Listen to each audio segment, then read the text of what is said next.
रजनी को बचपन से ही पेंटिंग का बहुत शौक था। वो हमेशा से ही पेंटर बनना चाहती थी, पर उसके माँ और पिताजी ने उसको कभी भी इस चीज के लिए सपोर्ट नहीं किया और उसकी शादी नीरव से हो गई। नीरव रजनी को बहुत प्यार करता था, पर रजनी हमेशा चुपचाप ही रहती। वो इस शादी से खुश नहीं थी। वो ये शादी नहीं करना चाहती थी। उसे तो हमेशा से पेंटर जो बनना था, अपने इस सपने को वो नहीं पूरा कर पाई, इसलिए वो हमेशा उदास रहती थी। रजनी, बहुत ही बढ़िया फिल्म लगी है, कल देखने चले? नहीं जी, कल मुझे बहुत काम है, मैं नहीं जा पाऊंगी। अच्छा तो कोई बात नहीं, संडे को चलते हैं। देखिए, मुझे फिल्म देखना पसंद नहीं है। आपको जाना है तो चले जाइए।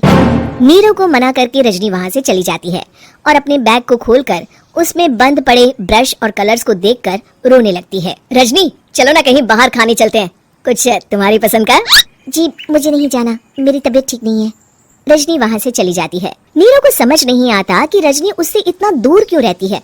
वो जब भी उसके साथ वक्त बिताना चाहता है, रजनी कोई ना कोई बहाना बना देती है। एक दिन घर पर कोई नहीं था। रजनी घर का सारा काम जल्दी से खत्म कर लेती है। घर पर अकेले होने के कारण वो सोचती है कि वो आज पेंटिंग करेगी। वो अपने कमरे में जाकर पेंट ब्रशेस और कलर्स निकालकर जैसे ही कलर मिक्स कर रही होती है कि दरवाजे पर बेल बज जाती है। अब कौन आ गया इस वक्त? इतनी मुश्किल से तो मुझे पेंट करने का मौका मिला है। रजनी दरवाजा खोलती है तो उसकी सास अपनी सहेलियों के साथ खड़ी होती है और सब घर के अंदर आ जाते हैं। अरे बहू, सबको शरबत बनाकर पिला दे, बाहर तो बड़ी गर्मी है। जी।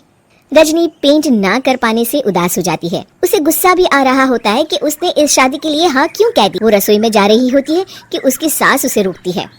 बहू, सबके खाने का भी इंतजाम कर लेना, आज का लंच तो ये सब यही करेगी। हाँ। रजनी बिना कुछ कहे रसोई में चली जाती है।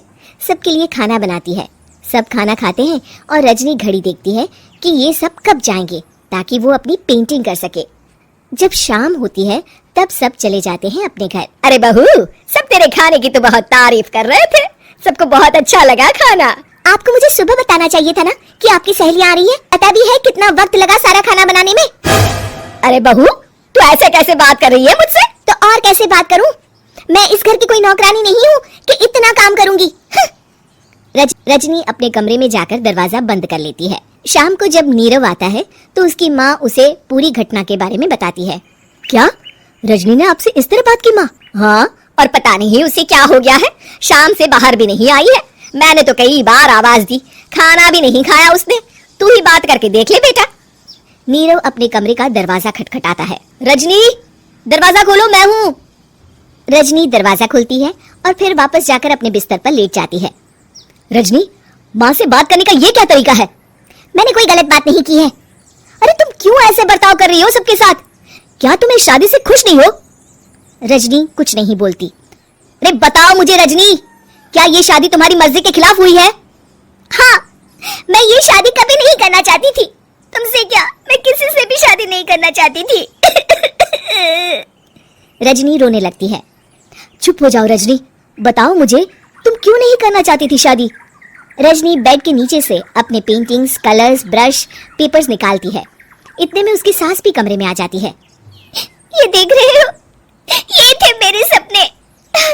मैं पेंटर बनना चाहती थी, पर माँ पापा ने कभी सपोर्ट नहीं किया और मेरी शादी करवा दी। मेरे सारे सपने टूट गए। हर वक्त बस गुस्सा आता रहता है मुझे। मैं जानती हूँ कि आप लोगों की इसमें कोई गलती नहीं है, पर मैं क्या करूं, मुझे समझ में नहीं आता। रजनी फूट फूट कर रोने लगती है। मुझे माफ कर दीजिए, आप दोनों के साथ मैं बहुत बुरा बर्ताव कर रही हूँ। अरे रजनी बेटा, चुप हो जाओ तुम। नीरव पानी लेकर आता है। ये लो पानी पियो और शांत हो जाओ। रजनी पानी पीती है और उसकी सास पेंटिंग्स देख रही होती है। अरे नीरव, हमें तो पता ही नहीं था कि हमारी बहू कलाकार है। अरे कितनी अच्छी पेंटिंग्स बनाई है, देखो तो।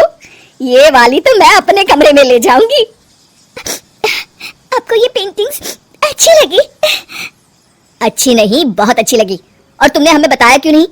तुम जब चाहे पेंटिंग कर सकती हो रजनी, हम तुम्हारे सपनों को पूरा करने में तुम्हारा पूरा साथ देंगे। हाँ बेटा, हम कला की कद्र करते हैं। हम कलाकार तो नहीं, पर मुझे गर्व है कि मेरी बहू एक कलाकार है। रजनी, नीरव और सास तीनों हंस पड़ते हैं।